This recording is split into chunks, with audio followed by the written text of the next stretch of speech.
Everyone, welcome back to my channel. कैसे हैं आप सब? आई होप आप सब अच्छे होंगे। ठीक है, सो लेट्स गेट स्टार्टेड। आज हम यूनिट थर्ड पढ़ेंगे पोस्ट इंडिया इंडिपेंडेंट के बारे में। जब इंडिया इंडिपेंडेंट हो जाता है 1947 में, 15 अगस्त 1947 को इंडिया आपका इंडिपेंडेंट हो गया था। उसके बाद क्या क्या एजुकेशन में चेंजेस आए उसके बारे में हम इस यूनिट में पढ़ेंगे। ठीक है ना। तो सबसे पहला कमीशन आया था आपका राधा कृष्ण कमीशन। ये वही राधा कृष्ण है जो कि जिनका पूरा नाम सर्वपल्ली राधाकृष्णन है, जिनके नाम पे हम टीचर्स डे को भी सेलिब्रेट करते हैं। ठीक है ना।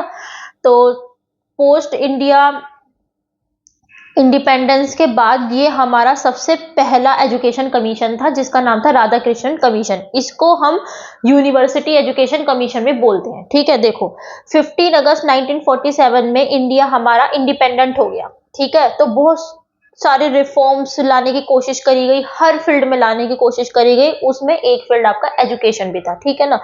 तो सबसे पहली अटेंशन जो गई हमारी वो किस पे गई? कंटेम्प्रेरी हायर एजुकेशन पे गई।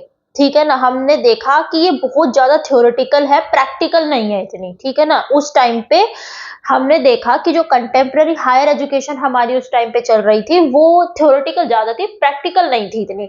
तो वो उसका स्टैंडर्ड जो था ना बहुत नीचे था in comparison to other countries. ठीक है ना। अदर कंट्रीज में जो आपकी हायर एजुकेशन दी जाती थी वो प्रैक्टिकल वे में दी जाती थी, एक्टिविटीज के थ्रू दी जाती थी, लेकिन हमारे यहाँ पे थ्योरेटिकल ज्यादा थी। इसका स्टैंडर्ड और देशों के मुकाबले बहुत कम था। तो इसीलिए central advisory board of education ने और inter university board of education है, जैसे हमारे आज के टाइम पे सीबीएसई है, central board of secondary education है, ऐसे उस टाइम पे central advisory board of education होते थे। ठीक है ना। Inter university board of education होते थे। ये किसके लिए होते थे? जो यूनिवर्सिटी एजुकेशन को ऑर्गेनाइज करने में इनका योगदान रहता था। ठीक है ना। और central advisory board of education जो सेंट्रल लेवल पे एजुकेशन को ऑर्गेनाइज करते थे। तो इन दोनों बोर्ड ने एडवाइस दी इंडियन गवर्नमेंट को कि आप एक यूनिवर्सिटी एजुकेशन कमीशन को अपॉइंट करें, जिससे वो क्या करेगा? यूनिवर्सिटी एजुकेशन में हम क्या क्या चेंजेस ला सकते हैं वो हमें सजेस्ट करेगा। ठीक है ना।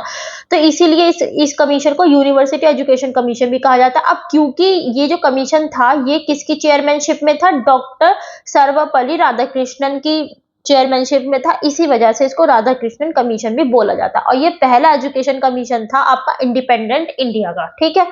तो ये जो कमीशन आपका अपॉइंट करा गया था बाय द इंडियन गवर्नमेंट, तो उसने कुछ टर्म्स ऑफ रेफरेंस को लेके चले थे ये लोग कि हमें किन चीजों के ऊपर स्टडी करना है, किन चीजों के ऊपर हम लोग को रिसर्च करनी है, जिसके बिहाफ पे फिर वो हमें मेजर्स सजेस्ट करेंगे कि हम क्या क्या रिफॉर्म्स लेके आ सकते हैं यूनिवर्सिटी एजुकेशन में। ठीक है। तो पढ़ते हैं कि सबसे पहला कि इसका ऑब्जेक्टिव क्या था इस कमीशन का। देखो कमीशन ने अपने वर्ड्स में साफ साफ बोला है कि इसका ऑब्जेक्टिव क्या होगा? To report on Indian universities and suggest improvement and extension that may be desirable to suit present and future requirements of the country. कि इंडियन यूनिवर्सिटीज को इनको स्टडी करना कि कैसे वहां एजुकेशन दी जा रही है, क्या कंडीशन है वहां पे एजुकेशन की, और ये इम्प्रूवमेंट क्या ले सकते हैं हम लोग, वो ये सजेस्ट करेंगे। ठीक है ना। और इस तरीके से करेंगे जो डिजायरेबल हो, जो हमारी प्रेजेंट और फ्यूचर रिक्वायरमेंट्स जो है हमारे देश की उसको पूरा करने में सहयोग कर सके पूरा। इस कमीशन ने ये इस कमीशन का ऑब्जेक्टिव था। ठीक है।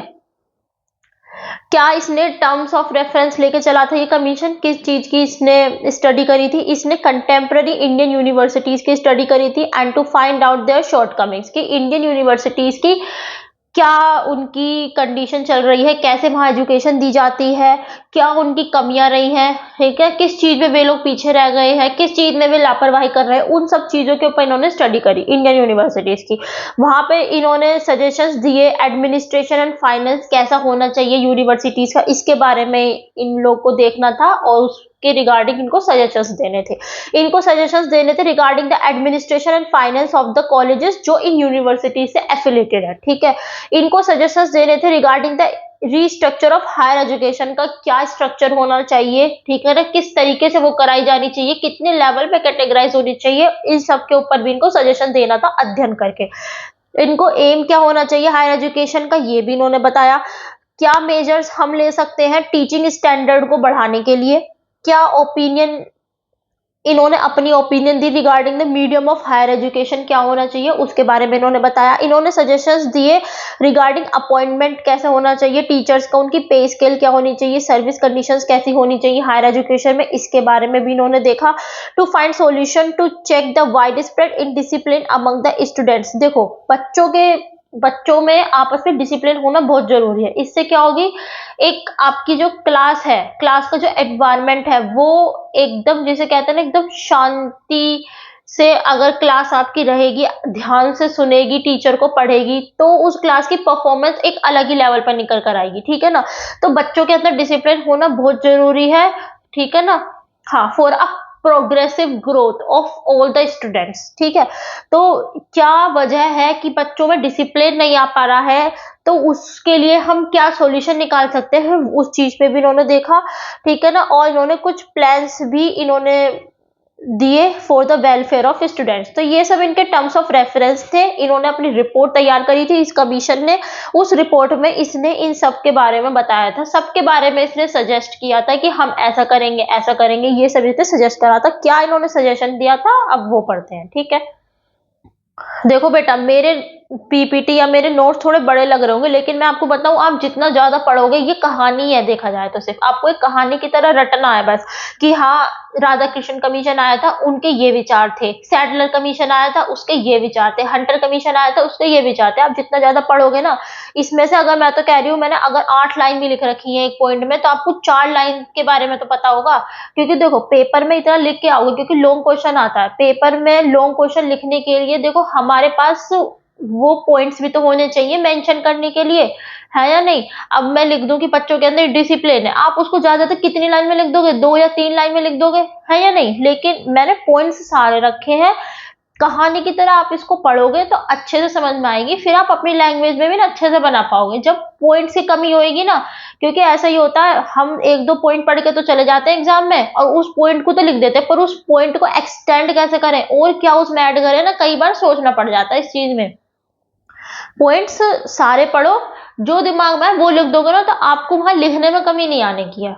ठीक है ना। हाय, अब देखो इन्होंने क्या सजेशंस दिए थे, क्या रिकमेंडेशन दिए थे यूनिवर्सिटी एजुकेशन कमीशन के, इसके बारे में हम लोग पढ़ेंगे। इन्होंने एडमिनिस्ट्रेशन एंड फाइनेंस के बारे में क्या बताया यूनिवर्सिटी एजुकेशन को लेके। तो इन्होंने बोला कि जो हायर एजुकेशन है, it should be kept in the concurrent list में इसको डाली जानी चाहिए। जो ऑर्गेनाइजेशन है हायर एजुकेशन की, वो एक जॉइंट रिस्पॉन्सिबिलिटी होनी चाहिए centre and the state government की, कि हायर एजुकेशन को ज्यादा प्रेफरेंस दी जानी चाहिए, और हायर एजुकेशन के ऑर्गेनाइजेशन जो हो वो सेंट्रल और स्टेट गवर्नमेंट दोनों मिलकर करें। ठीक है ना। जो पॉलिसीज होंगी हायर एजुकेशन की वो सेंट्रल गवर्नमेंट डिसाइड करेगी, जबकि जो स्टेट गवर्नमेंट है, जो सेंट्रल गवर्नमेंट ने पॉलिसीज बनाई है उनके अकॉर्डिंग वो अपने स्टेट में उसी तरीके से हायर एजुकेशन को ऑर्गेनाइज करवाएगी। ठीक है ना। तो हायर एजुकेशन सेंट्रल और स्टेट गवर्नमेंट दोनों की जिम्मेदारी होनी चाहिए। ठीक है ना।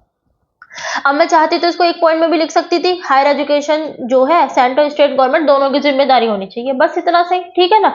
पर मैंने थोड़ा सा और बढ़ाती, क्योंकि आपके पास एक पॉइंट और हो गया कि सेंट्रल गवर्नमेंट जो पॉलिसीज बनाएगी, उन पॉलिसीज को स्टेट गवर्नमेंट, जो जितनी भी स्टेट गवर्नमेंट्स है, वो अपने अपनी स्टेट में उसी के बिहाफ पे अपने यहाँ हायर एजुकेशन को ऑर्गेनाइज करेंगे। तो ये एक पॉइंट और भी तो ऐड हो गया। इस पॉइंट से आपकी 2 लाइन तो बढ़ जाएंगी, 3 लाइन तो बढ़ जाएंगी।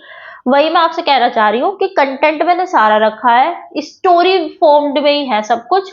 इसको पढ़ोगे ना तो अच्छे से समझ में आ जाएगा फिर भी। ठीक है। फिर दूसरा इन्होंने बोला कि जो इंटरनल एडमिनिस्ट्रेशन है यूनिवर्सिटीज का, इसके लिए कमिटीज बनाई जानी चाहिए, अलग अलग कमिटीज बनाई जानी चाहिए रेगुलर बेसिस पे। ठीक है ना। हर यूनिवर्सिटी में एडमिनिस्ट्रेशन, देखो हर एक यूनिवर्सिटी का एक अपना एडमिनिस्ट्रेशन होता है, अपना एडमिनिस्ट्रेटिव ब्लॉक होता है। तो हर एक यूनिवर्सिटीज के लिए इंटरनल एडमिनिस्ट्रेशन के लिए एक कमिटी बनाई जानी चाहिए। उनकी राइट्स एंड ड्यूटीज, क्या उसका काम है उस कमिटी का, किस तरीके से उसका एडमिनिस्ट्रेशन देखना है, वो सारी राइट्स और ड्यूटीज क्लियरली डिफाइंड होने चाहिए। ठीक है ना। जो एडमिनिस्ट्रेटिव रिस्पॉन्सिबिलिटी है हायर एजुकेशन की, it should be also jointly responsibility किसकी, सेंट्रल एंड स्टेट गवर्नमेंट की, ठीक है ना। जो एडमिनिस्ट्रेटिव रेस्पॉन्सिबिलिटी होती है हायर एजुकेशन की, वो भी सेंट्रल और स्टेट गवर्नमेंट दोनों की जिम्मेदारी है, ठीक है। और हर यूनिवर्सिटी के इंटरनल एडमिनिस्ट्रेशन के लिए एक कमेटी बनाई जानी चाहिए, रेगुलर बेसिस पे बनाते रहो, जिससे कि क्या होगा, वो और अच्छे से एडमिनिस्ट्रेशन के ऊपर मेजर सजेस्ट कर पाएंगे और उनकी rights and duties clearly defined होनी चाहिए, ठीक है ना भाई। देखो एडमिनिस्ट्रेटिव रेस्पॉन्सिबिलिटी जो है हायर एजुकेशन की, वो तो सेंट्रल स्टेट गवर्नमेंट के ही हाथों में है, कि सेंट्रल स्टेट गवर्नमेंट को ही एडमिनिस्ट्रेशन भी देखना है, जो ऑल इंडिया यूनिवर्सिटीज हैं उनका, ठीक है ना। लेकिन हर एक यूनिवर्सिटी को फिर उनको अप्लाई भी तो करना होगा, हर एक यूनिवर्सिटी का भी तो एक अपना एडमिनिस्ट्रेशन है, ठीक है ना, तो उसको भी तो अप्लाई करना होगा। तो उसके लिए एक कमेटी बनाई जाए कि किस तरीके से जो सेंट्रल गवर्नमेंट स्टेट गवर्नमेंट ने डिफाइंड करा है कि एडमिनिस्ट्रेशन इस तरीके का होना चाहिए, हम उसको किस तरीके से अपने यहाँ पे लागू कर सकते हैं, ठीक है ना। अलग अलग सब्जेक्ट्स की अलग अलग टाइप की यूनिवर्सिटीज होती हैं, ठीक है ना। कोई वोकेशनल एजुकेशन देती है, कोई एग्रीकल्चर एजुकेशन देती है, कोई टेक्निकल एजुकेशन देती है, तो अलग अलग तरीके की यूनिवर्सिटीज होती है, सबका एडमिनिस्ट्रेशन अलग अलग होगा। तो इसी वजह से इन्होंने बोला कि अलग अलग कमेटी भी एक बना दो, जिससे कि central and state government defined जो भी हमारे एडमिनिस्ट्रेटिव रूल्स है, हम उनको किस तरीके से अपने यहाँ पे ला सकते हैं, ठीक है ना। या किस चीज की हमको जरूरत है जो शायद हो सकता है अदर यूनिवर्सिटी को जरूरत ना हो, तो हम उसको भी किस तरीके से अपने यहाँ पे अपॉइंट कर सकते हैं, ठीक है। ग्रांट्स भी यूनिवर्सिटीज को और कॉलेजेस को दिए जाने चाहिए। किसके लिए ग्रांट्स, मतलब इकोनॉमिक हेल्प दी जानी चाहिए, बिल्डिंग कंस्ट्रक्शन के लिए, लैबोरेटरी के लिए, लाइब्रेरी के लिए, रीडिंग रूम्स के लिए, गेम्स के लिए, स्पोर्ट्स के लिए, ठीक है। यूनिवर्सिटी ग्रांट्स कमीशन आपका बनना चाहिए in place of university grant commission. University grant commission की जगह यूनिवर्सिटी ग्रांट्स कमीशन, सिर्फ एक एस का ही फर्क है, ठीक है ना। यूनिवर्सिटी ग्रांट्स कमीशन आपको एस्टैब्लिश कराया जाना चाहिए, जिससे कि ये क्या करेगा ना, ये जितनी भी आपकी यूनिवर्सिटीज है उन सबके वर्क में यूनिफॉर्मिटी लाने का काम करेगा और उनको एक फाइनेंशियल एड भी प्रोवाइड करेगा, ठीक है ना। ये इन्होंने एडमिनिस्ट्रेशन के बारे में बोला और फाइनेंस के बारे में बोला। अब इन्होंने बताया कि स्ट्रक्चर कैसा होना चाहिए एजुकेशन का। इन्होंने बोला कि जो हायर एजुकेशन है उसको 3 लेवल पे करवाओ, graduation, post graduation and research, ठीक है। इन्होंने बोला कि जो करिकुलम होगा ग्रेजुएशन का, वो 3 साल की ग्रेजुएशन होगी, 2 साल की पोस्ट ग्रेजुएशन होगी, और मिनिमम ड्यूरेशन जो होगा रिसर्च का वो भी आपका 2 साल का होगा, ठीक है। हायर एजुकेशन को आप 3 कैटेगरीज में ग्रुप कर दो, art, science, vocational and technical, कि मतलब कि जो यूनिवर्सिटीज में जो एजुकेशन दी जाती है ना, उसको 3 कैटेगरी में बांट दो। आर्ट्स में, आर्ट्स की अलग कर दो, साइंस की अलग कर दो, वोकेशनल एंड टेक्निकल के अलग कर दो। वोकेशनल एंड टेक्निकल में आ जाते हैं आपके एक्टिविटी बेस्ड जो होते हैं, जैसे कि एग्रीकल्चर, कैटरियरिंग, और टेक्निकल में आपके इंडस्ट्रियल बेस्ड आ जाती है, ठीक है। वोकेशनल और जो टेक्निकल है इसको फर्दर क्लासिफाई कर दो 6 कैटेगरी में। देखो आ गया ना, इसमें एग्रीकल्चर, कॉमर्स, इंजीनियरिंग, इंजीनियरिंग आपकी टेक्निकल फील्ड से आ गई, एग्रीकल्चर आपकी वोकेशनल फील्ड से आ गई, ठीक है ना। मेडिकल, लॉ, टीचर ट्रेनिंग, ये सब वोकेशनल एंड टेक्निकल में आ जाते हैं। तो इनको भी आप अलग अलग फील्ड के रिगार्डिंग कैटेगराइज कर दो, ठीक है। सेपरेट डिपार्टमेंट बनाओ यूनिवर्सिटीज में for art, science and different vocational and technical subjects, मतलब कि हर सब्जेक्ट का एक अपना डिपार्टमेंट होना चाहिए यूनिवर्सिटीज में, जैसे कि आज भी है, ठीक है ना। आज भी हर सब्जेक्ट्स का अपना अपना डिपार्टमेंट होता है यूनिवर्सिटीज में, वही ये बात बोल रहे हैं यहाँ पे, ठीक है ना। Independent affiliated colleges should be established for the agriculture, commerce and engineering and technology, medical and teacher training, मतलब कि अलग से कॉलेजेस आप इस्टेब्लिश करो उस यूनिवर्सिटी से एफिलेटेड हो, जो किसके लिए, कॉमर्स के लिए, एग्रीकल्चर के लिए, इंजीनियरिंग, मतलब कि इंजीनियरिंग कॉलेज अन्य होने चाहिए, एग्रीकल्चर कॉलेज अलग होने चाहिए। जैसे कि आज के टाइम पे यूपी में सीसीएस यूनिवर्सिटी है, तो उसका इंजीनियरिंग कॉलेज अलग से है, एग्रीकल्चर कॉलेज अलग से है, ठीक है ना, मेडिकल कॉलेज अलग से है, ऐसे ही तो होता है। तो यही वही बोल रहे हैं कि जो यूनिवर्सिटी है उससे एफिलेटेड कॉलेजेस अलग से स्टैब्लिश करो, जो एग्रीकल्चर की अलग से पढ़ाई करे, इंजीनियरिंग की अलग से पढ़ाई कराए, मेडिकल की अलग से पढ़ाई कराए, लॉ की अलग से पढ़ाई कराए। तो हर एक फील्ड के लिए एक अलग से इंडिपेंडेंट कॉलेज आप स्टैब्लिश करो, ठीक है, ऐसा इन्होंने बोला, इन्होंने बोला कि higher education and research work के लिए एग्रीकल्चर में अलग से एक एग्रीकल्चर यूनिवर्सिटी को स्टैब्लिश कर दो, जिसमें सिर्फ एग्रीकल्चर की पढ़ाई के बारे में बात होगी और उसके ऊपर रिसर्च के ऊपर बात होगी। तो उसके लिए एग्रीकल्चर यूनिवर्सिटी अलग से स्टैब्लिश कर दो, ठीक है। हायर एजुकेशन के लिए जो विलेजर्स होते हैं उनके लिए रूरल यूनिवर्सिटीज अलग से स्टैब्लिश करवाओ रूरल एरियाज में, और उनसे एफिलिएटेड कॉलेजेस, ठीक है ना, ऐसा इन्होंने बोला। इनके एम्स क्या थे हायर एजुकेशन को लेके? ये चाहते थे ऐसे बच्चे डेवलप हो हमारे देश में जो फिजिकली हेल्दी हो और मेंटली इंटेलेक्चुअल भी हो, ठीक है। ये चाहते थे, ये जो है इनका मकसद क्या है हायर एजुकेशन का, कि ये हेरिडिटरी क्वालिटीज को फाइंड आउट करें लोगों की और उसको डेवलप करें थ्रू ट्रेनिंग, कि मतलब कुछ एक बच्चे के अंदर एक इनबिल्ट क्वालिटी भी होती है, ठीक है ना। जैसे जैसे कि भाई बहुत बच्चे स्पोर्ट्स में अच्छे होते हैं, या बहुत बच्चे तुम्हारा किसी और फील्ड में अच्छे होते हैं, ठीक है ना। हर बच्चे में अपनी अपनी एक इनबिल्ट क्वालिटी होती है, तो ये चाहते थे कि उस क्वालिटी को पहचाना जाए बच्चे की, और उसको उसी क्वालिटी को डेवलप करा जाए, उसको उसी में ही सक्षम बनाया जाए और अच्छे से, ठीक है। ये मकसद इनका ये था। ये चाहते थे कि बच्चे ऐसे पर्सन निकल कर आए जो आपको लीडरशिप प्रोवाइड कर सके in the field of politics, administration, business, industry and commerce, कि वो बच्चे एक लीडरशिप प्रोवाइड कर सके पॉलिटिक्स में, एडमिनिस्ट्रेशन में, बिजनेस में, इंडस्ट्रीज में, कॉमर्स में। मतलब कि एक तरीके से कहने का मतलब क्या है कि बच्चों के अंदर एक लीडरशिप क्वालिटी भी डेवलप हो, ठीक है ना। टू प्रोड्यूस सच पर्सन जो आपके फार साइटेड हो, जो दूर की सोचने वाले हो, इंटेलिजेंट हो, मेंटली सुपीरियर हो और सोशल रिफॉर्म्स पे भी कंट्रीब्यूशन दे अपना, ठीक है। ये चाहते थे बच्चे ऐसे विद्वान पर्सन बन के निकले, वाइस पर्सन ऐसे बन के निकले, who may disseminate education to make democracy a success, make a incessant search for new knowledge, manage business and make up the material deficiency of the, ठीक है। तो ये चाहते थे कि बच्चे एक ऐसे पर्सन निकल कर आए जो स्प्रेड करें एजुकेशन को, डिसेमिनेट मतलब स्प्रेड करना, ठीक है ना, जो स्प्रेड करें एजुकेशन को, जिसमें हमारा डेमोक्रेसी को पाना ही हमारा एक मकसद हो। डेमोक्रेसी को जिस दिन भी हम पालेंगे उस दिन हम अपने आप को सक्सेस मानेंगे। तो ये चाहते थे बच्चे ऐसे निकल कर आए, देखो ऐसे निकल कर आए कि वे एजुकेशन को स्प्रेड करें, मेक एन इंसेसेंट मतलब ना रुकने वाली सर्च करें एक नए ज्ञान की तरफ, ठीक है। मैनेज करें बिजनेस को and may make up the material deficiency of the country, की जो कंट्री में जो डेफिशिएंसीज हैं उसको पूरा करने में कोशिश कर सकें, ठीक है ना। जहां जहां पे देश में जिस जिस चीज की भी कमी है उसको लेके, ठीक है।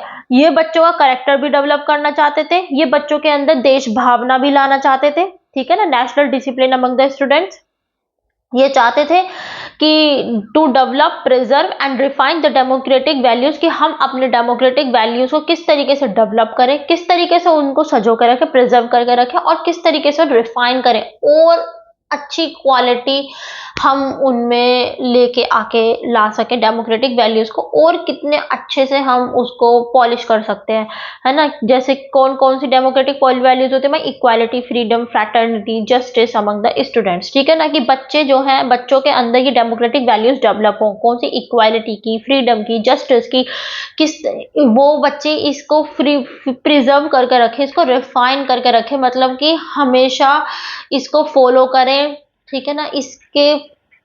इसको जगह जगह पहुंचाएं, ठीक है ना। To produce such youth who may preserve the culture heritage of the country and may further contributed, कि ये जो है कल्चर हेरिटेज जो हमारे कंट्री का, उस जो हमारा कल्चरल है उसको प्रिजर्व करके रखें और उसमें अगर हो सके तो कंट्रीब्यूशन भी करें जितना उनसे हो सके।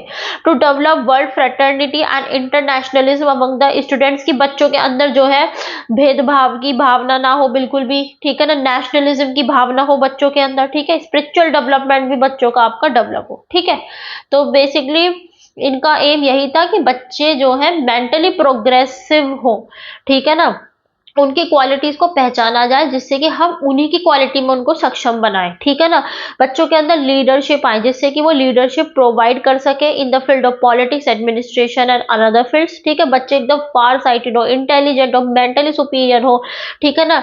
डेमोक्रेसी एज अ सक्सेस, पाना ही उनका एक मोटिव हो, उसके लिए वो एजुकेशन को स्प्रेड करे जगह जगह, एक ना रुकने वाली सर्च करें फॉर अ न्यू नॉलेज, ठीक है ना। और जितनी भी आपकी डेफिशिएंसी कंट्री की, उनको पूरा करने की कोशिश करें, बच्चों का कैरेक्टर डेवलपमेंट हो, नेशनलिज्म की भावना आए बच्चों के अंदर, यही सब ये लोग चाहते थे, ठीक है। बच्चे अपनी डेमोक्रेटिक वैल्यूज को समझे, है ना, ये सब। करिकुलम कैसा था हायर एजुकेशन का, तो देखो करिकुलम जो देखो बताया कि ग्रेजुएशन आपकी 3 साल की होती है, ठीक है ना, और ग्रेजुएशन में सिर्फ 12th पास स्टूडेंट्स ही आपके एडमिशन ले सकते हैं, ठीक है। जो करिकुलम है आपका अंडर ग्रेजुएट लेवल का, हर स्ट्रीम में क्या है वो, आर्ट, साइंस एंड वोकेशनल, ठीक है। स्टूडेंट जो है उनके पास सफिशिएंट ऑप्शंस होते हैं कि वो अपने इंटरेस्ट के अकॉर्डिंग सब्जेक्ट को सिलेक्ट कर सकते हैं अंडर ग्रेजुएट लेवल पे, ठीक है ना। जनरल एजुकेशन और रिलीजियस एजुकेशन को भी कंपलसरी कर दिया गया है अंडर ग्रेजुएट लेवल पे हर स्ट्रीम में। चाहे आप बच्चा कोई भी सब्जेक्ट चूज कर रहा है, कोई भी स्ट्रीम चूज कर रहा है, आर्ट, साइंस और वोकेशनल में से कोई भी स्ट्रीम चूज कर रहा है, लेकिन उसमें जनरल एजुकेशन और रिलीजियस एजुकेशन तो दी जाएगी, ठीक है ना। हाँ, और ये जो 3 स्ट्रीम्स होती है थी ना आपकी, इन तीनों स्ट्रीम्स में भी बहुत सारे ऑप्शंस होते थे बच्चों के पास, अपनी इंटरेस्ट के हिसाब से कोई भी वो सब्जेक्ट सिलेक्ट कर सकते थे, ठीक है ना। जनरल एजुकेशन और स्पेशल एजुकेशन आपस में एक दूसरे से कोरिलेटेड होनी चाहिए। एजुकेशन इंग्लिश की और नेशनल लैंग्वेज जो है हमारी हिंदी, ये भी आपकी कंपलसरी होनी चाहिए ग्रेजुएशन लेवल पे, ठीक है। जो करिकुलम है आपका वोकेशनल का और टेक्निकल कैटेगरी का, should be prepared by the एक स्पेशलिस्ट के द्वारा बनाया जाना चाहिए। क्या ध्यान में रखते हुए कि जिस रीजन से बच्चे बिलोंग करते हैं वहां की रिक्वायरमेंट क्या है, ठीक है ना, उस हिसाब से इनका करिकुलम बनाया जाना चाहिए। कि मतलब मान लो कोई बच्चा ऐसे रीजन से है जहाँ पे एग्रीकल्चर, खेती ज्यादा होती है, तो एग्रीकल्चर की पढ़ाई में मतलब हर वो पॉसिबल अरेंजमेंट इनको करने की, अगर किसी क्षेत्र में ये चीज अवेलेबल नहीं है तो बच्चे खेती कैसे करेंगे, या किसी क्षेत्र में ये चीज अवेलेबल है तो बच्चे खेती कैसे करेंगे, तो मतलब हर तरीके से सोचना कि हाँ इस क्षेत्र में ये नहीं हुआ तो कैसे होगा, ये हुआ तो कैसे होगा, तो हर तरीके से पॉसिबल अरेंजमेंट इनको अपने एजुकेशन पॉलिसी में करने, ठीक है ना। तो एक स्पेशलिस्ट के द्वारा इसीलिए इनका करिकुलम बनाया जाना चाहिए, ठीक है। But there should be a similarity in the vocational curriculum at the graduation level throughout the country. लेकिन क्या होना चाहिए कि आपकी ग्रेजुएशन लेवल जो है आपका पूरे देश में जितनी भी यूनिवर्सिटीज में आपकी ग्रेजुएशन कराई जाती है उन सब पे करिकुलम वो सेम ही होना चाहिए फिर, ठीक है ना। जैसे कि वोकेशनल का किसी एक स्पेशलिस्ट ने करिकुलम बनाया, तो जितनी भी यूनिवर्सिटीज हमारी through out the country vocational education provide करती है तो सब उसी करिकुलम को फॉलो करें, ठीक है ना। पोस्ट ग्रेजुएट कोर्सेज आपके 2 साल के होते हैं, ठीक है ना। फॉर द ऑर्डिनरी ग्रेजुएट्स जो नॉर्मल ग्रेजुएशन से पोस्ट ग्रेजुएशन में आते हैं उनके 2 साल का होता है, और 1 साल उनके लिए होता है जो आपका ऑनर्स कोर्स कर से पास होते हैं, ठीक है ना। एडमिशन जो होता है पोस्ट ग्रेजुएशन में should be all India basis पे ही आपका एजुकेशन होता है। ये थोड़ी टाइपिंग मिस्टेक है, यहाँ पे बी आएगा and that is also B. There should be an in depth study होनी चाहिए किसी एक सब्जेक्ट की at the post graduation level पे। हम लोग क्या करते हैं, किसी एक सब्जेक्ट की गहराइयों में जाकर उसको और अच्छे से पढ़ते हैं, तो उसके लिए ट्रेनिंग और नॉलेज जो है रिसर्च मेथड्स की, कंसर्न सब्जेक्ट की शुड बी कंपल्सरी, कि भाई उसी सब्जेक्ट पे बच्चे रिसर्च करते हैं, उसी सब्जेक्ट पे बच्चे नॉलेज लेते हैं, ट्रेनिंग गेन करते हैं, ठीक है ना। तो यही होता है आपका पोस्ट ग्रेजुएशन में। 2 साल आपके कंपलसरी होते हैं रिसर्च के लिए, 2 तो है ही हैं, 2 से ज्यादा भी आप ले सकते हो। वही स्टूडेंट आपके एडमिट होते थे रिसर्च में जो पोस्ट ग्रेजुएशन आपकी पास कर लेते थे एटलीस्ट इन सेकेंड डिवीजन से, ठीक है ना, और जिनका इंटरेस्ट होता था रिसर्च में, ठीक है ना। हाँ, the selection of candidate for research work should also be made on all India basis पे ही होता था। मतलब कि पोस्ट ग्रेजुएशन से बच्चे रिसर्च में वही जाते थे जो आपके पोस्ट ग्रेजुएशन में एटलीस्ट सेकेंड डिवीजन से पास हुए हो, और जिन बच्चों का इंटरेस्ट भी हो रिसर्च वर्क में, ठीक है ना।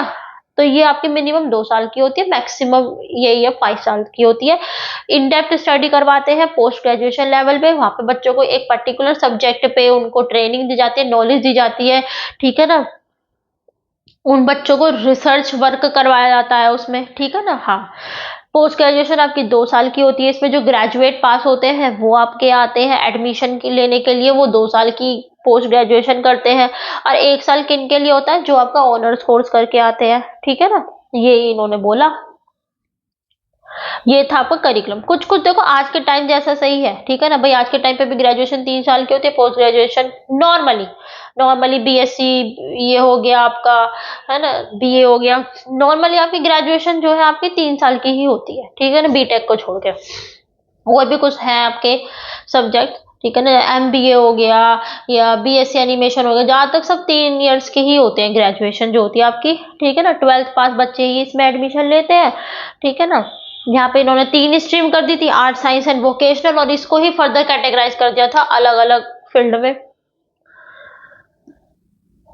फिर मीडियम क्या बोला इन्होंने हायर एजुकेशन का, मीडियम इन्होंने बताया हायर एजुकेशन का वो जो रीजनल लैंग्वेज है वही होनी चाहिए, एंड फॉर दिस एफर्ट्स भी आपके डाले जाने चाहिए, ठीक है ना। मतलब कि रीजनल एजुकेशन में ही हायर एजुकेशन को पढ़ाया जाए, ठीक है।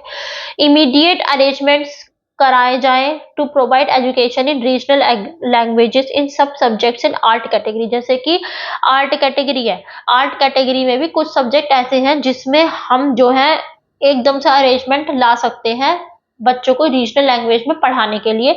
तो आर्ट कैटेगरी में कुछ सब्जेक्ट ऐसे हैं जिसमें आप इमीडिएट अरेंजमेंट कर सकते हो, तो उनमें आप अरेंजमेंट करो जिससे कि एजुकेशन आप रीजनल लैंग्वेज में ही प्रोवाइड कर सको, ठीक है ना।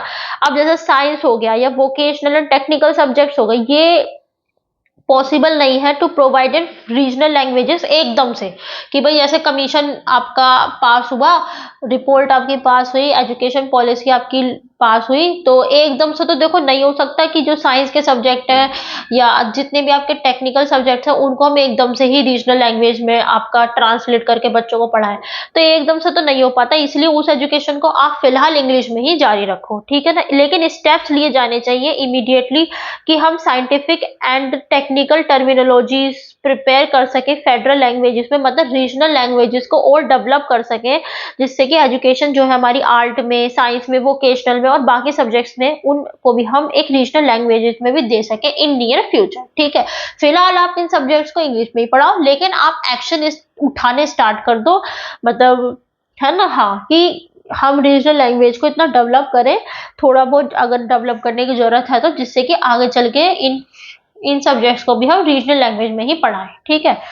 International and scientific terminological word should be accepted, ठीक है। जितनी भी आपकी रीजनल लैंग्वेजेस हैं, फेडरल लैंग्वेजेस मतलब regional languages, should be written, ये सब देवनागरी स्क्रिप्ट में ही होनी चाहिए। एंड फॉर इसके लिए अगर आप देवनागरी स्क्रिप्ट में भी कुछ अगर रिफॉर्म्स लाना चाहते हो तो वो आप लेके आओ, ठीक है। देवनागरी स्क्रिप्ट, हमारी हिंदी जो है इसकी लिपि देवनागरी तो है, तो जितनी भी आपकी रीजनल लैंग्वेजेस हैं उन सबको देवनागरी स्क्रिप्ट में ही आपका लिखा जाना चाहिए, और इसके लिए जो रिफॉर्म्स लाए जा सकते हैं उनको लेके आया जाए देवनागरी स्क्रिप्ट में, ठीक है।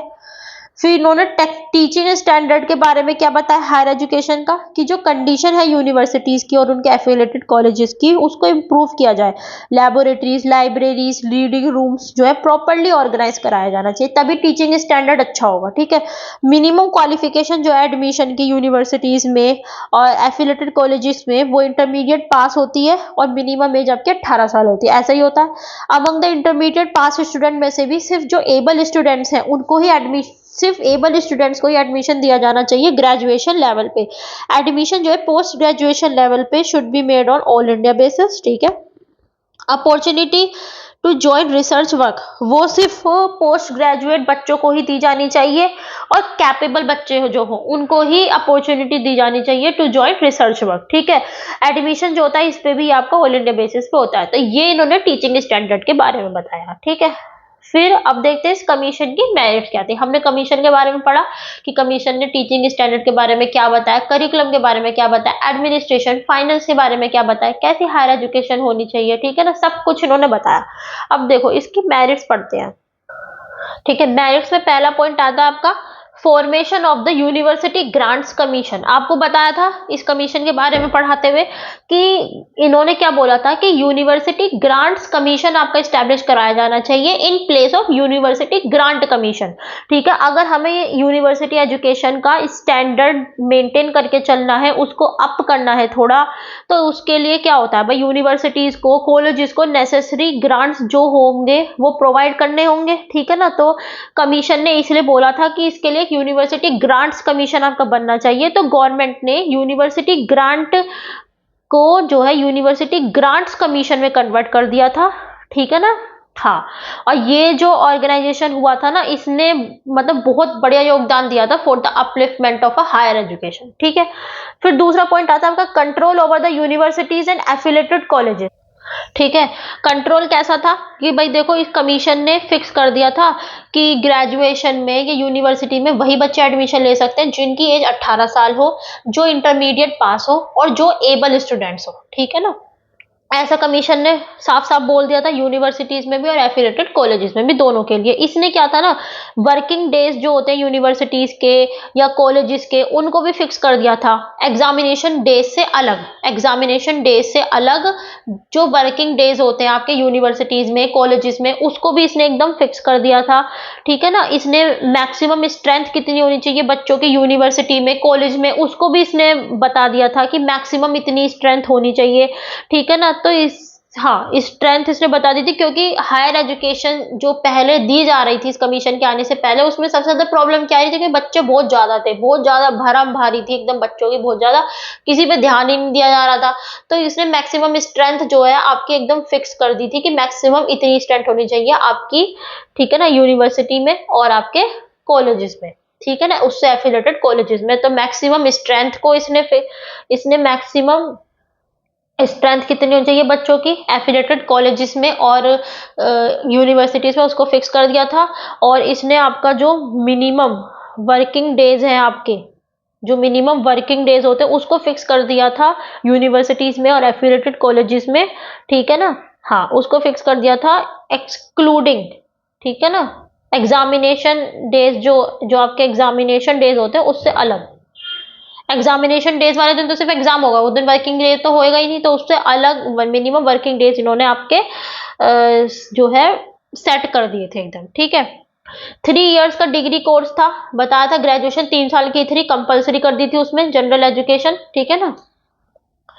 रिफॉर्म टीचिंग स्टैंडर्ड में भी ये चेंजेस लेकर आए थे, है ना, उसको अच्छा करने की इन्होंने बात कही थी कि भाई लैबोरेटरीज है, लाइब्रेरीज है, रीडिंग रूम्स है, उनको अच्छे से ऑर्गेनाइज कराया जाए, ठीक है ना। यहाँ पे पढ़ा था हमने, यहाँ पे ही पढ़ा था भी, ठीक है ना।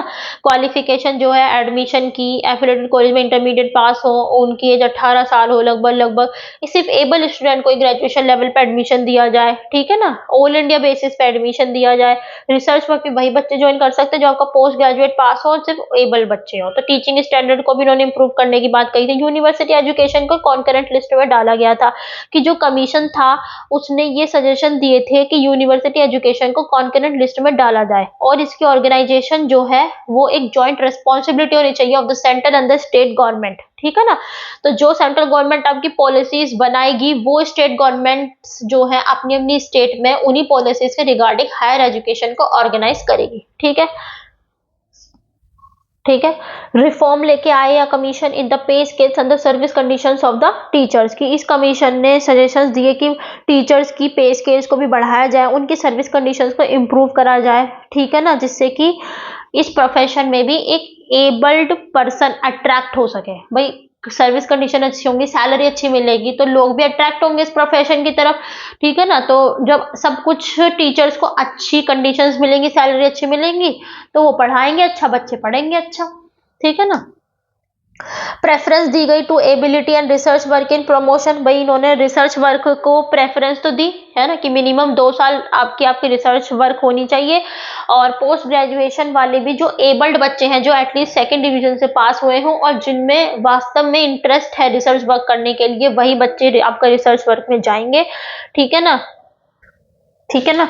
क्योंकि पहले क्या होता था, सीनियरिटी जो होती थी वो बेसिस होती थी प्रमोशन की, ठीक है ना, मतलब कि जो सीनियर है उसको प्रमोट कर दिया जाता था, ठीक है ना। लेकिन ऐसा नहीं था, अब जो बच्चा एबल्ड है, ठीक है ना, जिसको वास्तव में इंटरेस्ट है रिसर्च वर्क में से, वही आपका रिसर्च में जाता था। तो इन्होंने एबिलिटी को प्रेफरेंस दिया था, ठीक है ना।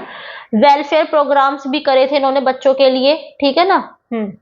बहुत सारे हॉस्टल्स इन्होंने आपका स्टार्ट कर दिया था बनवाना, मिड डे मील्स इन्होंने स्टार्ट कर दी थी, ठीक है ना, जो वो प्रॉपर ऑर्गेनाइजेशन कर सकते थे फिजिकल एजुकेशन का, गेम्स का, स्पोर्ट्स का, वो सब इन्होंने करा था, ठीक है ना। इसके लिए इन्होंने एक स्टूडेंट वेलफेयर बोर्ड, ठीक है ना, एक स्टूडेंट वेलफेयर बोर्ड भी इन्होंने बनाया था, ठीक है ना। उसका काम ही यही था इन सब चीज़ों को देखना। बच्चों के लिए फिजिकल एजुकेशन, गेम्स, स्पोर्ट बहुत अच्छे से ऑर्गेनाइज करे थे इन्होंने। मिड डे मील्स, हॉस्टल्स इन्होंने बनवाने स्टार्ट कर दिए थे, ठीक है ना। हाँ, तो ये सब इन्होंने आपका स्टार्ट कर दिया था। Proper direction to different vocational and technical education, मतलब कि ये जो कमीशन था इसने अप्रोप्रिएट सजेशन दिए थे कि हम किस तरीके से रिफॉर्म लेके आ सकते हैं different types of vocational and technical education में, ठीक है ना। जैसे कि आपका मेडिकल हो गया, लॉ हो गया, टीचर ट्रेनिंग, एग्रीकल्चर, कॉमर्स, इस तरीके से, ठीक है ना। तो इन्होंने एक प्रॉपर डायरेक्शन दी थी कि हम इनके एजुकेशन में किस तरीके से चेंजेस लेके आ सकते हैं। कि इन्होंने बोला था कि भाई रूरल एरियाज में जो है आप रूरल यूनिवर्सिटीज अलग से इस्टेब्लिश कर दो, ठीक है ना। एग्रीकल्चर के एजुकेशन एंड उसके ऊपर रिसर्च, उसके लिए अलग से एक एग्रीकल्चर यूनिवर्सिटीज को इस्टेब्लिश कर दो, ऐसा इन्होंने बोला था ना। हाँ, और क्या कहते हैं, इन्होंने बोला था कि हर एक फील्ड का एक अपना डिपार्टमेंट होना चाहिए यूनिवर्सिटीज में। भाई मेडिकल का अलग होना चाहिए, कॉमर्स का, हर एक सब्जेक्ट का एक अपना डिपार्टमेंट होना चाहिए यूनिवर्सिटीज में, ऐसा भी इन्होंने बोला था पीछे, है ना।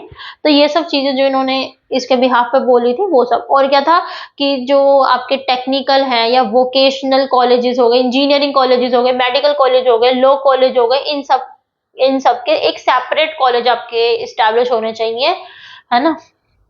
ऐसा उन्होंने बोला था। इन्होंने सजेशंस दिए थे कि किस तरीके से हम यूनिवर्सिटी एग्जामिनेशन में चेंजेस ला सकते हैं। कि इस कमीशन ने बहुत सारे सजेशंस दिए थे, ठीक है ना। कि ऑब्जेक्टिव टाइप एग्जामिनेशन को यहाँ पे इंट्रोड्यूस करा गया था, ऑब्जेक्टिव टाइप एग्जामिनेशंस को, ठीक है ना। ऑब्जेक्टिव टाइप एग्जामिनेशंस को यहाँ पे इस कमीशन ने सजेस्ट करा था कि ये होना चाहिए, ठीक है ना। हाँ, तो ये सब इनकी इसकी मेरिट्स थी, ठीक है। डीमेरिट्स क्या थी इस कमीशन की कि वाइड स्प्रेड एम्स था, ठीक है। कैसे कि जो कमीशन था इसने देखा जाए तो भाई देखो हर चीज पे एम्फोसाइज डाला था, फिजिकल पे, मेंटल पे, social, culture, moral, political, economic, spiritual development पे बच्चों का, ठीक है ना, हायर एजुकेशन के थ्रू। लेकिन रियलिटी में अगर हम देखें तो ये जो एम्स है हमारे, ये तो बहुत पहले से ही स्टार्ट हो गए थे।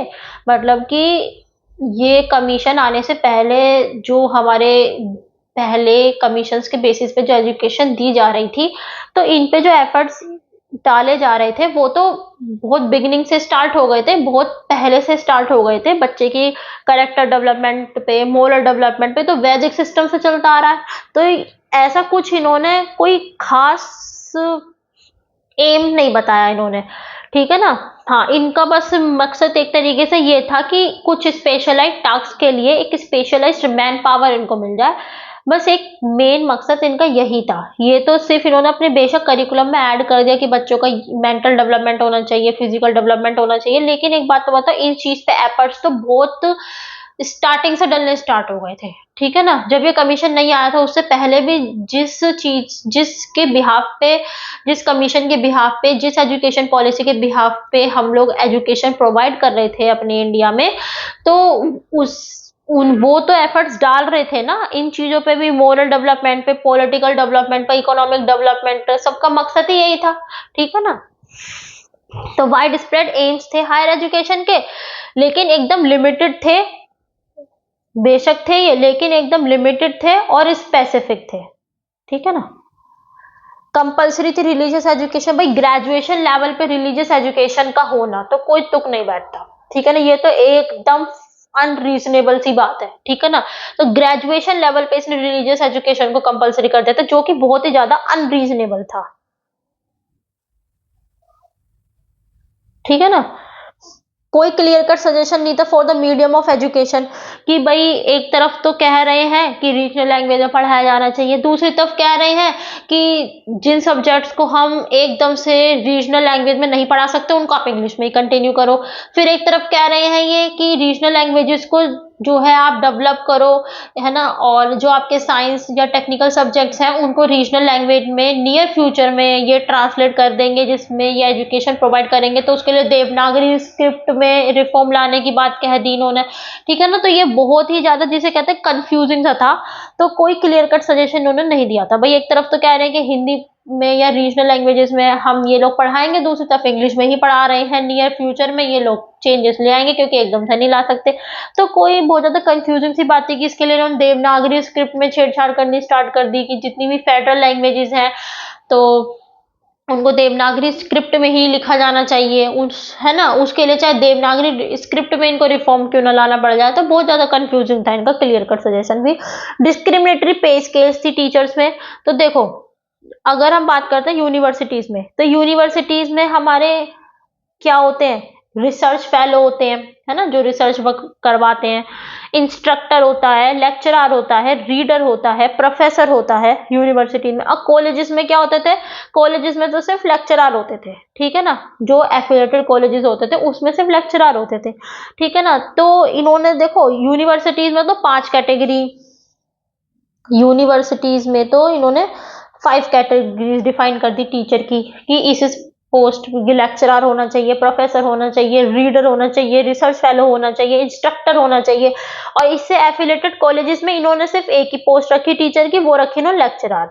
दूसरा ये कि पे स्केल कॉलेज लेक्चरर्स को कम दी जाती थी in comparison to the university lecturers, ठीक है ना। तो पे स्केल में बहुत ज्यादा डिस्क्रिमिनेशन था, ठीक है ना। इम्प्रैक्टिकल सजेशंस थे रूरल यूनिवर्सिटीज को लेके कि इन्होंने बोला था ना कि रूरल यूनिवर्सिटीज और उससे रिलेटेड एफिलेटेड कॉलेजेस को अलग से एस्टैब्लिश करा जाए। तो ये लॉजिकल था, क्योंकि बताऊं, इन्होंने ना सिर्फ रूरल यूनिवर्सिटीज भी 300 बच्चों के लिए अलग से रूरल यूनिवर्सिटी आपकी स्टैब्लिश की जाएगी क्या, 300 बच्चों के लिए, ठीक है। या फिर इस उसमें भी एफिलेटेड कॉलेजेस जो हैं भाई, इतने कम स्ट्रेंथ के बच्चों के लिए तो बहुत इलॉजिकल सी बात है ना, यूनिवर्सिटी और उससे रिलेटेड एफिलेटेड कॉलेजेस आप स्टैब्लिश करवा रहे हो, ठीक है ना। तो गवर्नमेंट के लिए तो बहुत ज्यादा इम्पॉसिबल हो गया था इस प्लान को इम्प्लीमेंट करने में, ठीक है ना, क्योंकि उसको कोई प्रोग्रेस इस डायरेक्शन में नजर ही नहीं आ रही थी, ठीक है ना। हाँ, तो ये तो बहुत ही इम्प्रैक्टिकल सा सजेशन था कि सिर्फ 300 स्टूडेंट्स के लिए, सिर्फ 300 बच्चों के लिए कोई अलग से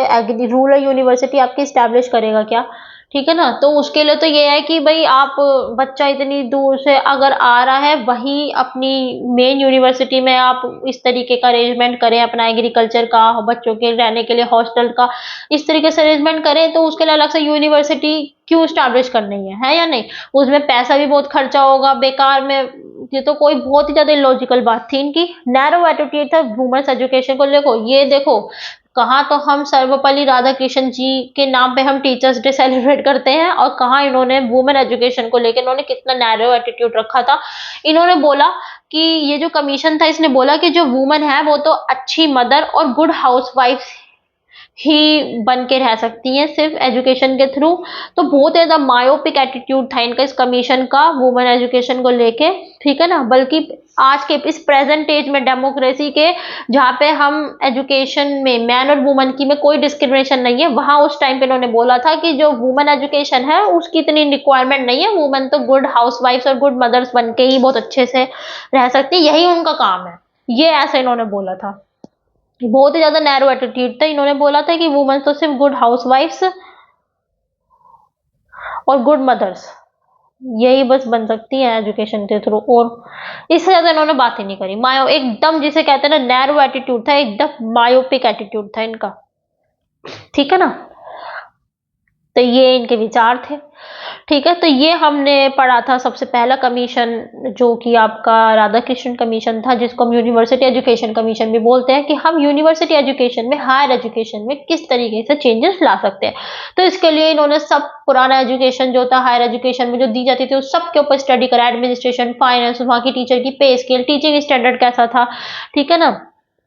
हाँ, सब कुछ इन्होंने वहां पर इन्होंने स्टडी करा और उसके बिहाफ पे इन्होंने एक रिपोर्ट तैयार करी, ठीक है। इन्होंने सजेशंस दिए कि एडमिनिस्ट्रेशन कैसा होना चाहिए, ठीक है ना। इन्होंने सजेशंस दिए कि स्ट्रक्चर कैसा होना चाहिए, ठीक है ना। हायर एजुकेशन का 3 तरीके से होना चाहिए, graduation, post graduation and research, ठीक है। ग्रेजुएशन 3 साल की होनी चाहिए, पोस्ट ग्रेजुएशन 2 साल की, रिसर्च वर्क भी आपकी मिनिमम 2 ईयर्स की होनी चाहिए, ठीक है ना।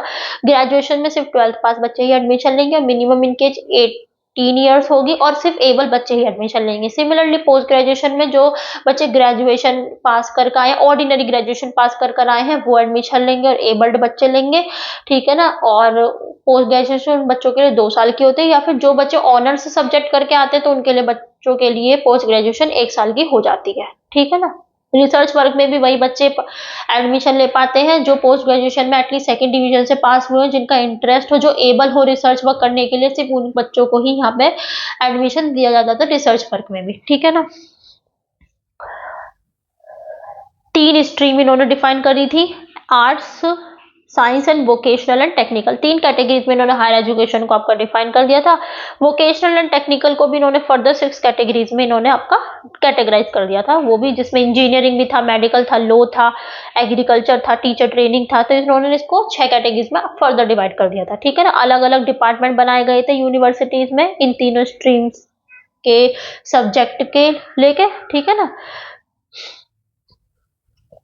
ये सब बात थी, एम्स थे एक तरीके से बच्चे का मानसिक विकास होना ही इनका ओवरऑल एम था, बच्चे के अंदर नेशनलिज्म की भावना है, ठीक है ना, उसके अंदर स्पिरिचुअल डेवलपमेंट हो, बच्चे का डेमोक्रेटिक वैल्यूज को वो समझे, उसके अंदर वो डेवलप हो, ठीक है ना। मेन चीज यही थी, एजुकेशन को जितना हो सके स्प्रेड करे और इनसेसेंट मतलब नॉन स्टॉप मतलब ना रुकने वाली, ठीक है, रिसर्च करे फॉर द न्यू नॉलेज, ठीक है ना। एक नए ज्ञान की तरफ वो हमेशा आकर्षित रहे वो बच्चा, ठीक है ना। एक फार साइटेड उसका थिंकिंग रहनी चाहिए, दूर की सोचने वाला हो, आगे की सोचने वाला हो, ठीक है ना। ये सब करिकुलम था आपका। करिकुलम कैसा होना चाहिए, इंग्लिश में और हिंदी आपकी लैंग्वेज थी यहाँ पे ग्रेजुएशन लेवल पे, ठीक है ना।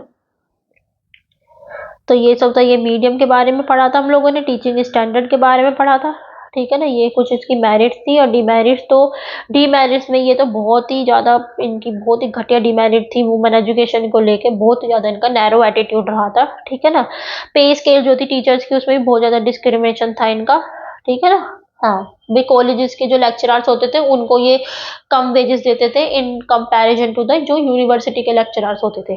फिर यूनिवर्सिटीज में तो इन्होंने 5 टाइप के टीचर्स को अपॉइंट करा था, जिसमें आपके यूनिवर्सिटीज में मैं यहाँ लिख देती हूँ, यूनिवर्सिटी में आपके कौन कौन थे, लेक्चरर थे, रीडर्स थे, प्रोफेसर्स थे, रिसर्च फेलो थे, रिसर्च फेलो थे, ठीक है ना। ये सब आपके यूनिवर्सिटीज में थे, आपके इंस्ट्रक्टर थे।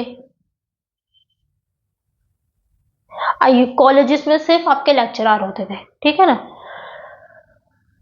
ओके, सो आज का ये हमारा कमीशन जो है राधा कृष्ण कमीशन, ये हमारा खत्म हो जाता है। नेक्स्ट हम करते हैं मुदायलर कमीशन के बारे में पढ़ेंगे, जिसको सेकेंडरी एजुकेशन भी कमीशन भी बोला जाता है। क्या इसके मतलब किस वजह से वो लाया गया, उन सब चीज़ों के बारे में हम पढ़ेंगे, ठीक है ना।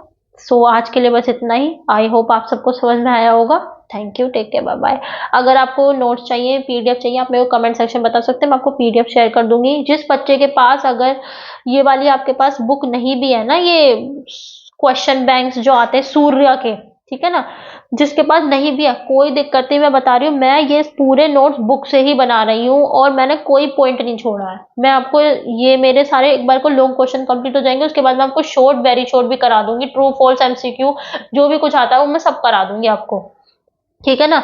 तो ये मैंने देखो एक भी पॉइंट मैंने आपका ऐसा नहीं है जो मैंने बुक से मिस करा हो, ठीक है ना। और देखो पॉइंट मेरे कहीं छोटे भी हैं बड़े भी हैं, क्योंकि मैंने हर एक एक पॉइंट लिखा है, कहानी की तरह इसको पढ़ोगे तो आपको याद रहेगी, ठीक है ना। आप ऐसा नहीं इसमें से, क्योंकि लॉन्ग क्वेश्चन है तो देखो इतना तो लिखना पड़ता है, ठीक है ना भाई। जैसे कहते हैं कि बीएड में कॉपी भरनी है, तो भाई एक क्वेश्चन में कम से कम 4-5 पेज तो लिखोगे, तो कंटेंट भी तो होना चाहिए उसके लिए, लिखने के लिए बना के भी कितना लिख दोगे, ठीक है ना। तो इसलिए मैंने आपको पॉइंट सब तरीके से प्रोवाइड कराया है, ठीक है ना। ठीक है, आप सब इसको पढ़ भी सकते हो, ठीक है। So thank you, take care, bye bye.